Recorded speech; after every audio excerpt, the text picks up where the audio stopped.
Spring lettuce harvest is just around the corner. Are you planting the right variety for the right season? Why does lettuce go bitter? Is there anything that you can do to prevent it? Is it easier to plant lettuce from seed or a transplant? Can you get a jump start this spring of planting your lettuce without a cold frame? All these questions answered in this video and a whole lot more. Not all lettuce is created equal. Some do better planted in the fall going into winter, while others early spring or mid-spring. And there are some varieties that actually do really good planted in the summer with a little care. Romaine lettuce is one of the oldest varieties of lettuce. It has upright, crisp leaves. The spoon-shaped leaves can also be used for an edible scoop for using for foods like tabbouleh, and it's commonly used for Caesar salads. It's also known as cos lettuce. Winter density lettuce is a romaine lettuce. I've had really good luck with this growing it through the winter months with temperatures getting down to 20 degrees and not having to cover it. It also survives our summers here and does very well without getting bitter. Rouge de Hiver is another lettuce that's a romaine and does very well in the winter months. And I like this one particularly for starting in the early spring, one of the earliest varieties that I plant. It has a nice red tinge to it, and most red varieties do better through the winter months. Little Jim is a mini romaine, and I love the texture and the flavor of this lettuce. It's probably my favorite of the romaines. I'll plant this one in early spring, and it'll go all the way into mid-June without tasting bitter at all. It's great for container growing because it is compact. Freckles is a romaine lettuce, and I'll actually grow this one as a cut and come again because it does very well with that. You can see where it gets its name from. Butterhead lettuce, also known as bib lettuce, forms a soft head. The texture is delicate and it's extremely sweet. I love this one in salads, but I also like to use it on sandwiches and wraps. A couple of my favorite butterhead lettuces are Buttercrunch, which is a green variety, and Marvel of Four Seasons, which is a red variety. And that one actually does better going into the winter months. They are not as cold hardy as romaine lettuces. They usually are hardy down to about 28 degrees, and then they need some sort of a cover. I like to plant my butterhead lettuces from a transplant in mid-spring. Crisp head lettuces form a crisp head. These type of lettuces do better planted late spring going into summer. One variety that I really love to plant is Batavian. I'll take this lettuce, plant it late spring, and I'll plant it around my tomato plants. That way, as the tomato plants grow, they can kind of shade that Batavian lettuce, giving it some protection from the sun so that it doesn't stress. And I've never had bitter Batavian lettuce during the summer months. Loose leaf lettuce has a delicate flavor and texture. This variety does not form a head, it just forms a leaf, so therefore it's really good for cut and come again. It grows quickly back once it's been cut. It also is not very good for the winter months or into the summer months, so the best time to sow the seed for loose leaf lettuce is mid-spring. Loose leaf lettuce can be planted closely together and it doesn't mind because it doesn't form a head and it doesn't take up as much room. If you live in a humid environment, then you'll need to plant them a little bit further apart so that you don't end up with any molds and mildews. I love planting different varieties and textures in rows next to each other. This just gives the garden some great interest. When I start to harvest my loose leaf lettuce, I'll start at one end of the row and work my way down the row as I need it. And then when I'm done at the end of the row a few weeks later, I'll start over again and the lettuce is regrown and I can continue to harvest and do the same pattern all over again.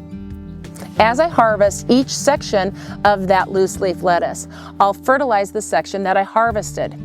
And then when the next section gets harvested, I'll fertilize that. And I'll continue this through. What this does is it replenishes the nutrients and gives that lettuce a boost so that it'll be quickly regrown. And that really cuts back on any bitterness that could possibly happen. While all lettuce can be cut like a loose leaf lettuce, heading varieties don't respond as quickly. They don't recover vigorously like a leaf lettuce does. But what you can do is cut or pinch off the outer leaves of the head lettuce just as long as you don't damage the center or the head part of the lettuce. A common question about lettuce is it better to plant from a seed or from a transplant? And they both work great. It's just that transplants give you a little bit of a boost, but they're not as hardy. When you plant a transplant out when the temperatures are cold and you get a light freeze, that can burn the tips of those transplants and possibly damage the whole plant. When you plant from seedlings, they grow up in that cold soil and that cold temperature, so they're acclimated and they can tolerate a deeper freeze than your transplants can. Same thing goes when you plant transplants out in the heat. They can stress out and either die or quickly go to seed. So there's some things that you can do. You can place some floating row cover over them to protect them from the sun, and also plant them out in the evening when the temperatures are cooler. When you're directly sowing lettuce seeds, you want a smooth surface. You want to remove any sticks or rocks or dirt clumps so that you have a nice level surface to sow your seed, because these lettuce seeds are small. Lettuce is a leaf, so it's going to respond really well to nitrogen, and it's one of the most needed nutrients for lettuce. But that doesn't mean that the other nutrients aren't necessary. When you're preparing your soil, you can work in a balanced fertilizer like a 4-4-4 to provide all of its nutrients. Work it in that top couple of inches. Sow your seeds, and then you can use a liquid nitrogen fertilizer like fish emulsion or other type of fish fertilizer right over the top into the soil to provide enough nutrients to keep your lettuce growing quickly, and that keeps that flavor sweet and lessens the chance of it becoming bitter. Lettuce seed can germinate in fairly cold soil. Usually around 40 to 45 degrees, lettuce will germinate. It will take a couple of weeks when the soil's that cold. When it's 60, 65 degrees, it's usually up in less than a week. You can use a soil thermometer to make sure that your temperatures are warm enough to plant the lettuce seed. So when sowing seeds, make a very shallow furrow in your smoothed out soil and sprinkle the seeds in and pinch the soil over the top ever so lightly. This will just hold the seeds in place. You could also lightly sprinkle worm castings, leaf mold, or fine sifted compost over the top instead of pinching the soil over. And again, very lightly. Then keep the soil moist. The top dries out quickly on warm days or windy days, and those seeds shouldn't dry out during the germination period. Transplants are best planted out in mid-spring after the danger of frost has passed. You could plant them out sooner if you planted them underneath some floating row cover or in a cold frame. Starting your own transplants will give you a bigger selection, better for your area and your timing, and it saves you a ton of money. Start transplants indoors with a grow light or in a greenhouse. They can even be transplanted out in a cold frame because they are a cool season crop and they'll germinate just fine. I like to start mine in cells, but you can even do them in pots. The cells just save me some space as well as soil. I get more plants in a tray of cells than I do multiple pots that are bigger. Whether you're doing your transplants in cells like these or even pots, the method is going to be the same. You're going to want a nice light potting soil. I'm using Cocoa Bob from Fox Farm, but you can use any type of light potting soil and it'll work great. We want that soil to be moist, and what we'll do is we'll just go ahead and put it in these trays or your pots and then level it out. The wet soil is going to pack in a lot nicer, and when we sow our seeds, you're going to get better soil to seed contact. The reason I like using cell trays is this cell tray holds 60 plants. I don't need to up pot them, and the size will be just fine for transplanting them outside. When you're using pots like this, it's going to take up a lot more room. This tray here has 18 pots in it, taking up the same amount of space. Once I have my soil in here, then I'll just use a little dibbler, but you can use anything that might have a little point in it to make a divot. I'll go through each one of these little cells and make a little divot about 1/4 of an inch deep. For each one of these cells, I'll drop in one seed if it's a head lettuce. If it's a leaf lettuce, then I'll go ahead and do 2 or 3 seeds in each one of these little divots that I've made. Because I made divots in this moist soil and I dropped each seed in the divot, I'm not going to be covering with any type of soil. As I water, that soil is just going to cave in around on top of that soil, covering it just the right amount. Remember, lettuce needs a little bit of light to germinate properly. When I'm watering small seeds like this, I really like using these seedling misters because it doesn't move the soil around. But you can also use these fine water breakers, and they do a fine job as well. If you don't have a misting waterer and you don't have any good way to water lightly, then you can use a floating row cover, little piece like this right over the top. What this will do is that'll help protect that soil from being moved around too much and burying those seeds too deep, and you can water right over the top of this. Plus, the benefit of putting this over the top is it helps hold in a little bit of moisture as well, so you don't have to water quite as often. Make sure that you keep your seedlings watered well, especially if you're planting in these cells because they dry out quite quickly. Once they've grown about 2 to 3 inches tall, then you can harden them off and transplant them outside. You don't want a full-size transplant because they go through a higher shock when you transplant them out. 2 to 3 inches is just fine. Growing the right type of lettuce for the right season will make sure that you get the best flavor of lettuce, the sweetest flavor without being bitter. But there are a few things that you can do to improve the flavor before the lettuce has been picked. Lettuce can get bitter when it starts to get older. The longer it's been in the garden, the higher the chance of it becoming bitter. You want to pick lettuce so that it has the best flavor when it's young. If it's head lettuce, you want to harvest it when it's just the right size and not already going to seed, because then of course it's going to be bitter. Leaf lettuce likes to be picked often, and the more you pick it, the more it's going to regrow and the better it's going to taste, at least until it gets hot. This is where succession planting is a good idea when it comes to planting lettuce. I start to plant my lettuce early spring, the right type for the right season, mid-spring, and late spring going into summer. This way I have a continued supply of lettuce without it being bitter, the right lettuce for the right time of year. When the weather starts to get quite warm, you can water your lettuce in the evening time.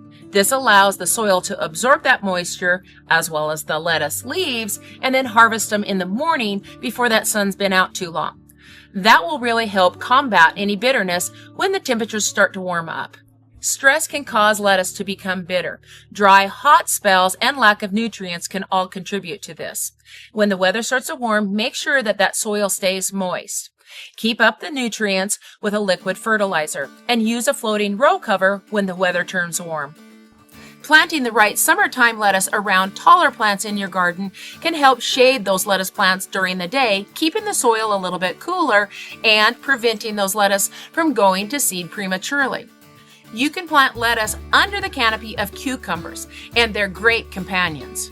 One more tip, when your lettuce is just starting to get bitter, then you can harvest it in the morning and then soak it in some salt water. This will help take a lot of that bitterness away, making it taste nice and fresh and sweet. If you have a raised bed that you haven't filled up yet this spring, then you might want to think about doing a hotbed for planting your spring lettuce in. This raised bed is a Vigo bottomless raised bed, and it's very large. It's about 2.5 foot wide and over 9 foot long, and it's 3 foot tall. That's going to be a lot of soil and it'd be very expensive, and that's where building a hotbed will save you a lot of money by doing that. And you can do this with any size raised bed. When we're creating a hotbed, we want to have green material as well as brown material. We're basically making a compost pile in this raised bed. It's going to heat up, and then that top part of the soil, which is good soil, we can plant in, and we can plant in a lot earlier. For really deep beds like this, you can use things like sticks or cardboard boxes on the bottom. You can use things like wood chips, grass clippings, leaves, raw manures. All of these are great. We just want to incorporate all of that browns and greens and layer them in the bed as we go. To fill my bed, I started the bottom by layering some sticks as well as some logs. Then I just used some vegetable matter that I pulled up out of the garden. Then I started to layer my goat manure and my chicken manure, and as I layered these, I'd water them and kind of mix them in. And I continued to layer until I got up to about 8 inches from the top. The top 8 inches, you can use some good topsoil or even some potting soil. I use the Happy Frog potting soil as well as some finished compost. My chicken manure as well as my goat manure also had some bedding, which is the brown material. What's going to happen in the next 24 hours is it's going to start to break down and heat up. And as it heats up, it's going to come right up through the top, warming this top portion of the soil. So if I plant my lettuce in there, that soil is going to be nice and warm. And so the lettuce seed will generally start to germinate in about 3 to 4 days, which is really quick when we're talking February here. As this compost starts to heat up, it'll heat up more and more over the next 2 to 3 days, and then it'll start to cool down over the next several weeks as the days start to get warmer, which is great because the outside temperatures are going to get warmer, and then we don't need near the heat that we did to get these seeds to germinate and get jump started. You don't have to worry about your young seedlings or little plants burning because their roots are shallow. They don't go down where the heat is at. You have that buffer with that good soil. Hotbeds are meant for spring planting and not summer planting. If you were to build a hotbed in the middle of summertime, then that soil is going to be too hot for those plants to actually survive and do well. When you do hotbeds like this, expect to have settling, and you'll have a lot of settling that first year. Don't worry about it. The plants will be fine. They will sink a little bit, but next spring, you can just go ahead and top it off with some more potting soil or even just some compost. I'll plant several rows of lettuce in this raised bed, and once we're past our last average frost date, then I'll plant some heat-loving plants on that west side. That's going to offer the lettuce some afternoon shade so that they'll last just a few weeks longer. Vigo also makes some great structures for all of their raised beds that you can create shades or even some greenhouses for winter growing. If you're interested, I'll put a link in the comments. Growing in high tunnels and cold frames definitely has its advantages. You have warmer soil and a warmer environment, so that means earlier planting. In this little area here that I'm growing some lettuce and spinach, I had planted some fall peas. Then I worked them back into the soil once they had been spent. Over the top of that, I layered some leaves and some goat manure. Those leaves broke down over the winter time as well as the goat manure, providing me minerals as well as nitrogen from the peas and the goat manure, which makes this area completely self-sustainable. Have a productive week, and may God bless you, and I'll see you in the next video.